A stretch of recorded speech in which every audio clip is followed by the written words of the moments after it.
Hello, friends, welcome back to Sorry What. My name is Jason, your storyteller. Make sure you're comfortable and let us start today's story. Prologue. I called Dad to see if he fancied a Sunday lunchtime pint. Sure, I'm already in the wheat sheaf, Bob. But I called you at work. Yes, but I can transfer work calls to my mobile. That's neat. Maybe I should get one. In the pub, I'd explained. I have to work one Sunday a month, but only to man the phones.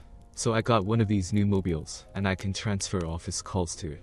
Any customer who rings thinks I'm at work. And if I can't answer their query from memory, I just say I'll call them back Monday. Chapter 1. Tabby and I live in a rented place, but all the furniture is ours. If I get a promotion next year, the plan is buy a house, get married, start a family. Meanwhile, I keep my nose to the grindstone at work, and I'm getting noticed. Every week or so, I have to work in one of my company's smaller branches and stay in a hotel overnight. The segs is always wild when I get back. We have a routine when I'm away. I call Tabby at her office when I've checked in to let her know I've arrived safely. I call again around 10:30 when usually we're ready for bed. Those calls are more intimate. One Tuesday it was Bristol, and we went through our usual routine when I got into bed. "Bob, I guess it would be you," she said. "How are you managing without me? Attacked your right hand yet?" "No," I replied. "I'm saving it up for you. I'd rather make love to you twice tomorrow than once to my hand tonight." And next night, I managed 3. Tabby came 4 times. Back at work, I handed in the Bristol report and was called into Frank's office. The Bristol manager, Carl, was impressed with your work, Bob. He asked if you'd like a permanent position there. Wow, he never said. No, he thought it best to run it past me first, in case I can't let you go. Are you interested? You bet. Well, here's the situation. You'll get a promotion next spring anyway. But you can get the same deal there next month. I don't want to lose you, but neither do I want to hold you back. I know you come from the West Country, so I thought you'd probably want it. I do. There's another advantage. The guy you're replacing has already left, and Carl says there's 3 months left on his rented apartment. If you want, they'll hold it for you. It would make for an easier start till you get yourself sorted. I really want this, Frank. 3 weeks then. I wrote my resignation and had a quiet afternoon. I decided not to share my news with Tabby because I suspected she was having an affair with a work colleague. Sounds very matter of fact, but I'm a logical thinker, that's what I get paid for.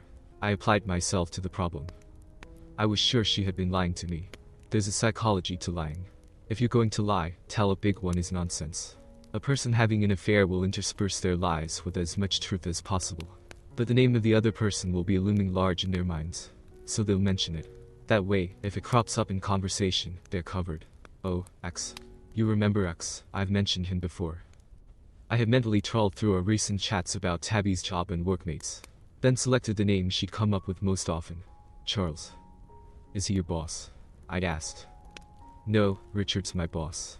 But when we're seconded to a project, we shift from line to project managers. I report to Charles for everything on the Omega project. There was more. Charles had only been here a few months. Other members of staff really liked Charles. Charles was divorced and lived by himself. Charles was being fast-tracked for a director's position. Yet there was never anything about whether Charles was tall or handsome, etc. Sometimes you leave clues with what you do not say. Maybe Tabby was not having an affair. Or she was, but not with a colleague. Still, cutting through the maybes, Charles was my candidate. And if they were guilty, I have a violent streak, they were both going to pay.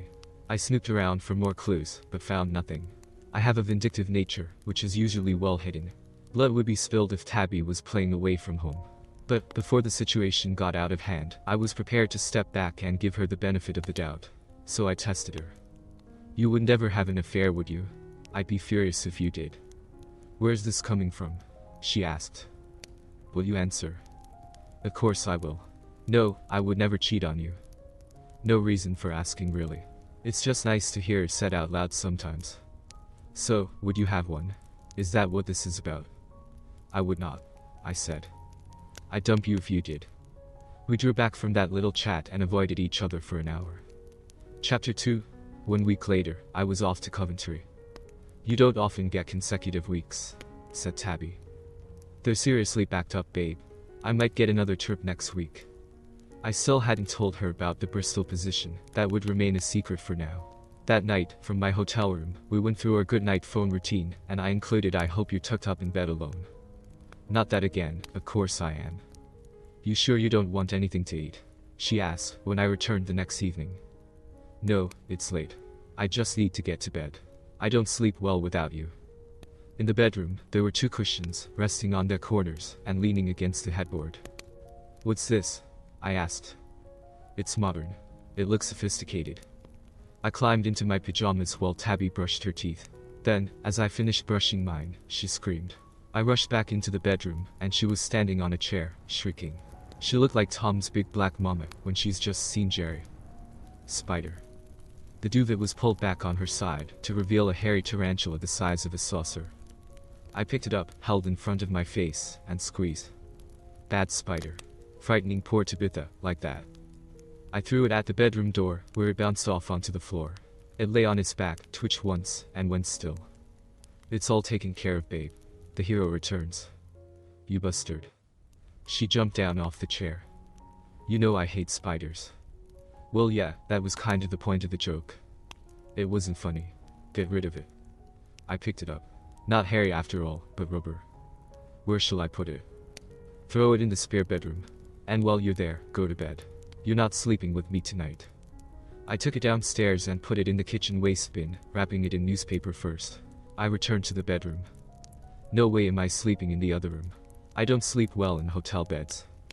Well, you're certainly not getting any sex. She was crouched into her pillow, clutching one of her fancy cushions to her chest. Fair enough, I'll try and keep the wanking quiet. I didn't wank of course, and during the night she snuggled up against me. In the morning, we made passionate love. Afterwards, lying in each other's arms, she spoke.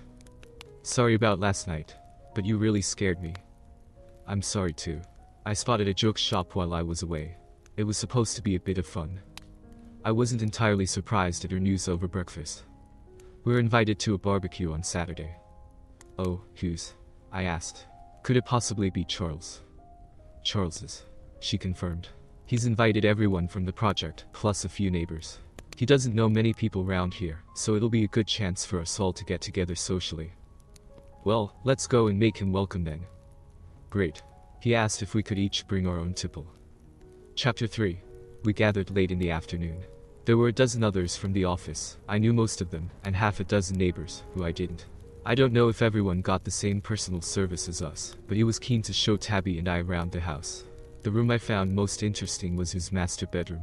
There were 3 cushions artfully placed between the pillows. Very sophisticated, we've only got 2. Back downstairs she joined her colleagues. Charles and I were in his study, which he referred to as the library. The bag of golf clubs in one corner looked incongruous. You have a lot of Stephen Kings, I said, picking up the stand. I've never seen this extended version. I was putting on my reading glasses when he said, a lot of first editions. I started to put it back. No, it's okay, have a look.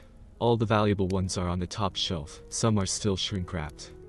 Throughout the barbecue, I kept an eye on Tabby, but she gave nothing away. She had brought 2 chilled bottles of Pinot Grigio in a cool box. As far as I knew, she'd never drunk it before. I'd brought 12 cans of Boddingtons in the same box. I didn't expect to drink them all, and was prepared to share. One of the neighbors had turned up with a liter bottle of the Macallan. I'd get to know him better. I stood next to Charles and chatted. Pretty isn't she? I said. Who? Tabby. Oh, of course. Yes, she's nice. Nice, I thought. What a giveaway. You're scared to admit she's pretty to her husband. I knew it was you. He was casually dressed in a polo shirt and jeans, and incredibly hairy. I don't have much underarm hair, and none on my chest. But he was bursting over his shirt, not unlike a big spider. I smiled. Later, Charles was busy at the barbecue, so I slipped into his kitchen. A high cupboard revealed a dozen bottles of Pinot Grigio. Suddenly he yelped. Turned out he'd left the barbecue fork with the handle hanging over the coals, and then picked it up. One of the female neighbors brought him into the kitchen. Her husband, he of the Macallan, was dozing in a chair. I went and joined him. Tabby got up and took over chef duties. She ignored the hot fork and grabbed a spatula, flipping the burgers like a pro. She even rolled the sausages over with it. Bun in one hand and spatula in the other, she slid a burger in, and deftly put it on a plate next to the salad. Come and get it, folks. Add your own bits and pieces to taste, she instructed. There's mustard, relish, everything. A loose queue formed. I nudged my new friend. You look comfortable. Can I fetch you a burger? Not yet, thanks. I'll have another whiskey. He reached for the bottle, but I grabbed it first. Here you are. Shall I get you some ice? Never put anything in Macklin. You're quite right. Will you have one with me? Thanks. The wounded soldier returned. His new nurse had bandaged his hand. It's quite a nasty burn, she trilled. He looked a bit sheepish, and she looked like she wanted to kiss it better. She came and joined us. Get up, you lazy pig, and get me a burger, lots of salad. Mr. Macklin sighed and gave me a wink. I watched Charles and Tabby surreptitiously, up until going home time. There was not a touch or a look. He flirted with the other women more than her. An outsider would say there was no evidence of an affair, but I'd seen enough to be convinced. Time to pretend I had another trip. Chapter 4. Frank sending me to York on Wednesday. 3 weeks in a row. Sorry, it's important. No problem. She was right, it wasn't a problem. Not yet anyway. What I'd really done was taken a day's holiday. Tuesday night I was packing. Something was missing. Have you seen my reading glasses, babe? No. Sheet. I've just remembered I last had them at Charles's house. I put them on when browsing through his books. Shall I call him? She offered. No, it's okay. I need to buy more toothpaste anyway. I'll go round and get them. Tabby looked uneasy. Bob, I wasn't expecting you. Charles greeted me. I'll bet Tabby called him. Sorry to intrude, Charles, but I think I left my reading glasses in your library. Come on in. Would you like a beer? Thanks. We found my glasses next to the stand, where I'd left them. We had a beer and I asked if I could use his toilet. It's okay. I remember where it is from Saturday. While I relieved myself, I also remembered he'd said he hardly ever used the downstairs toilet. I opened the top section of the frosted glass window, just a tiny crack. It was not big enough to allow a person through, even if it had been wide open. I visibly measured the distance from there to the handle of the main window. I flushed, and we said our goodbyes. I remembered to buy toothpaste on the way home. Chapter 5. Tabby left for work with the usual love yous and take cares. I added a be good, but it went over her head. Instead of going to work, I drove over to the next town and went shopping. I found everything I needed in a charity shop, pottered around till lunchtime, and came back to our town, where I bought a couple of new shirts and ties. I ate in KFC, not far from Charles's house.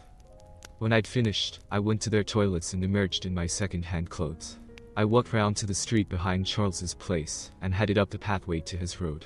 I was wearing a nondescript jogging outfit, a cap, and a pair of cheap trainers. I was still carrying my overnight bag.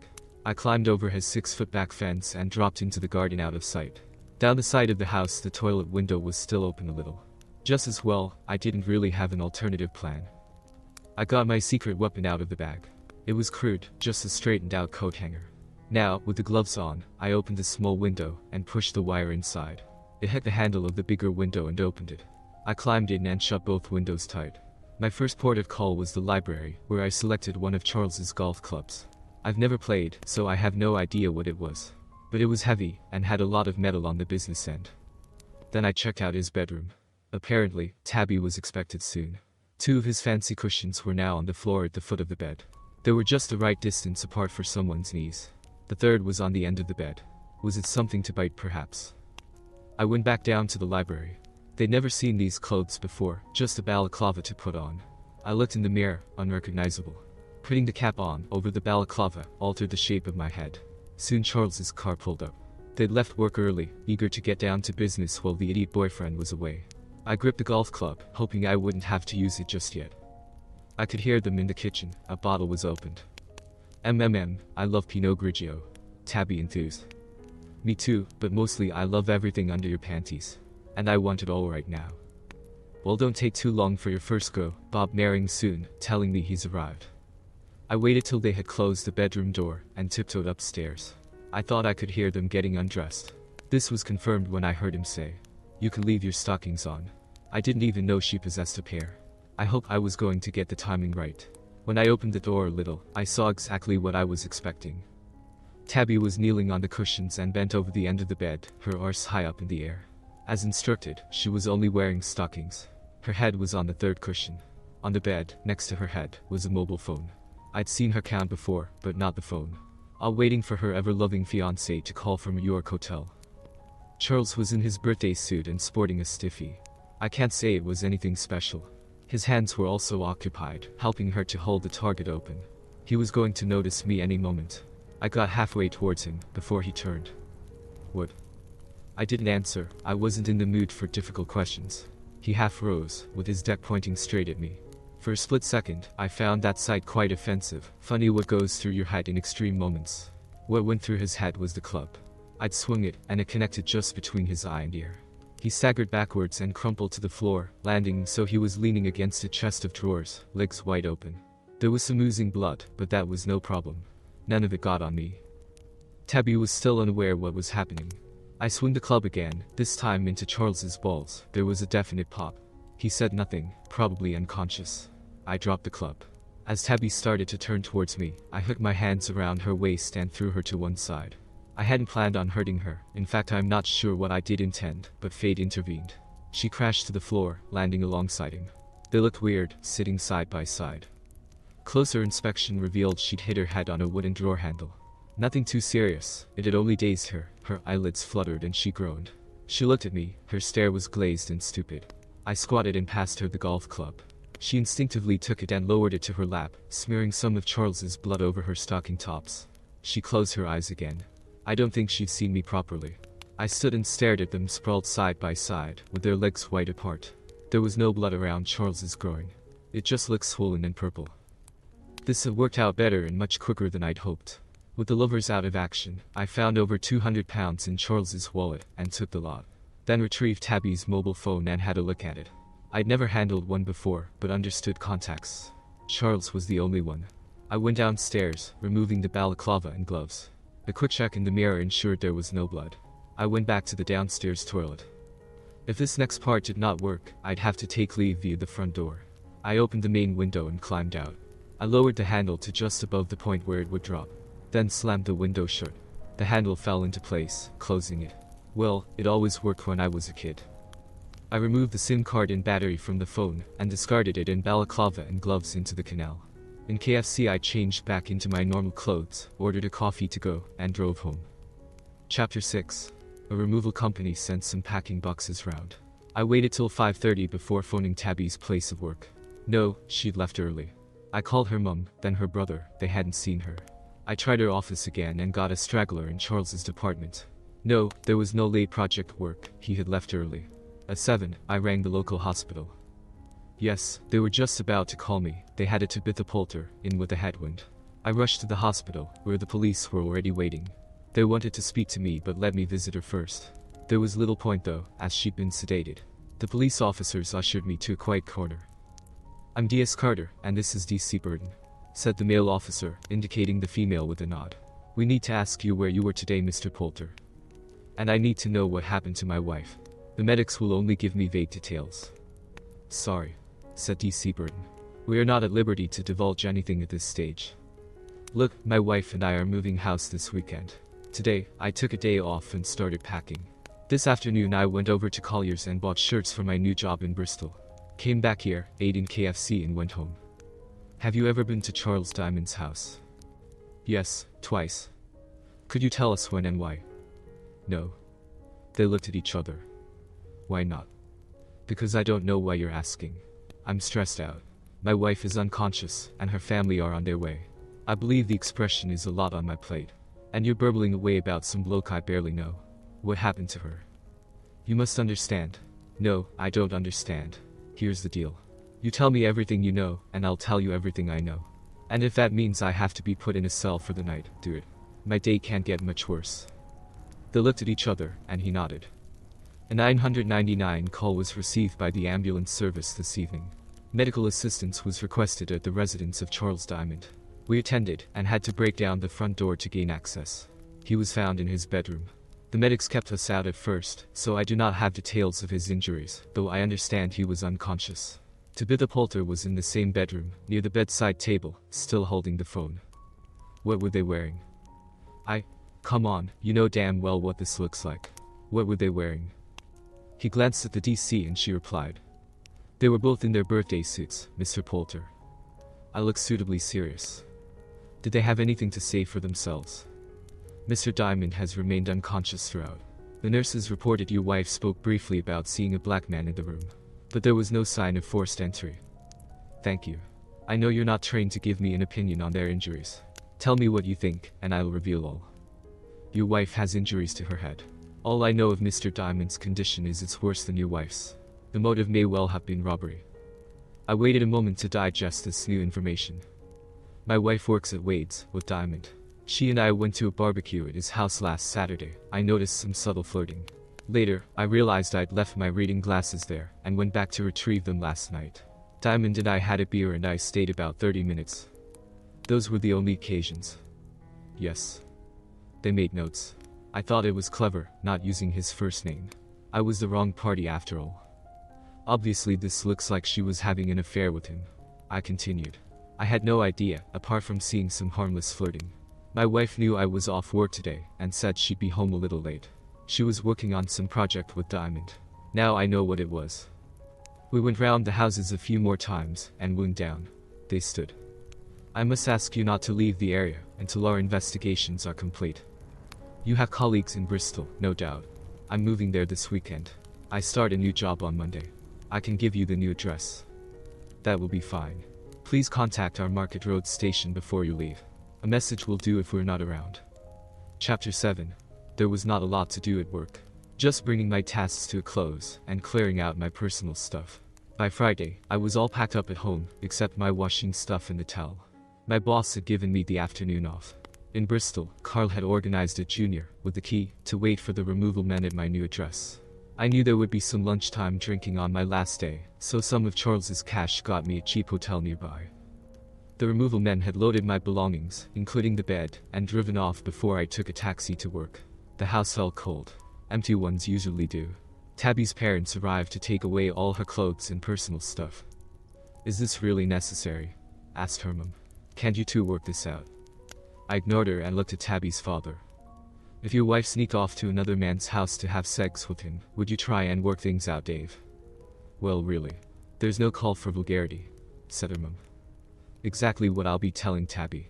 Just get her crap out of here, and don't visit the hospital till after I've been. The phone rang. Tabby was coming round. When I arrived, the same two officers were there. Would you like an update before your visit, Mr. Poulter? Good idea. I'm in no big rush to see her. Mrs. Poulter's fingerprints were found on the golf club which injured Mr. Diamond. He's still unconscious, by the way. She remains confused about things, but insists she does not remember touching it. And she still thinks someone else was in the room, despite our evidence to the contrary. Our first explanation was that he attacked her, and she hit him in self-defense, and then passed out. But it doesn't fit. In fact, nothing does. To be honest, a third person would explain the scene we found. But the only way that works is if someone was already in Mr. Diamond's house when they got there.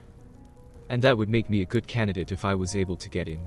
But I didn't know they were having an affair till you more or less told me. Also, I don't have much of an alibi.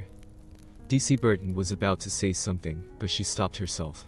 I think I know what it was. Most innocent people don't have good alibis. Look, I'm moving to Bristol today. Can you confirm that's okay? I don't want to hamper your investigation, but this new job is important. Yes, go ahead. We have your new address. But we may want to speak to you again. Chapter 8. Eventually, I got in to see Tabby. She was pretty groggy. So, what have you been getting up to? She hung her head. How much do you know? Oh no, we're not playing that game. It gives you too much scope to tell more lies. I've been telling lies. I would never cheat on you is right up there. I know you have. That counts as a lie in my book. Assume I know everything and tell me the truth. All of it. She sighed in defeat. I've been having an affair with Charles. Do you know how he is? They won't tell me. Later. Why did you have the affair? I don't know, he fascinated me. And what happened before you called an ambulance?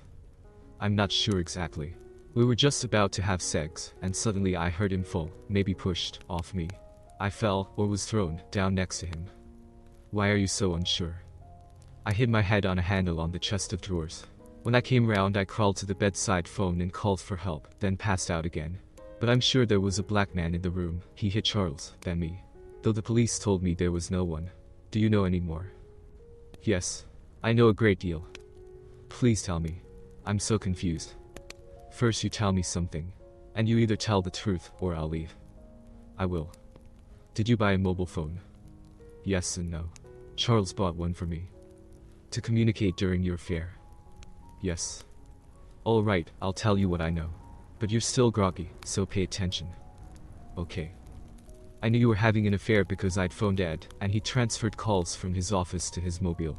I noticed that when it started to ring, there was a pause, and then the tone changed. When I called you from my Bristol trip, I heard it again. So I suspected you'd got a mobile and done the same thing. The only reason I could think where you would transfer from the house phone was if you were not at home like you said. Then I noticed the cushions around our pillows. And, lo and behold, Diamond has the same thing on his bed. Conclusion. That's where you got the idea. How am I doing so far?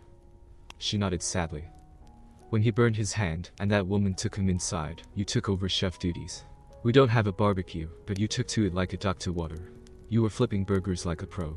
And when you first stepped into the breach, you reached for the spatula without looking. You've had barbecues in his garden before, haven't you? A few tears started. And you took Pinot Grigio to that cookout. First time we've ever bought that.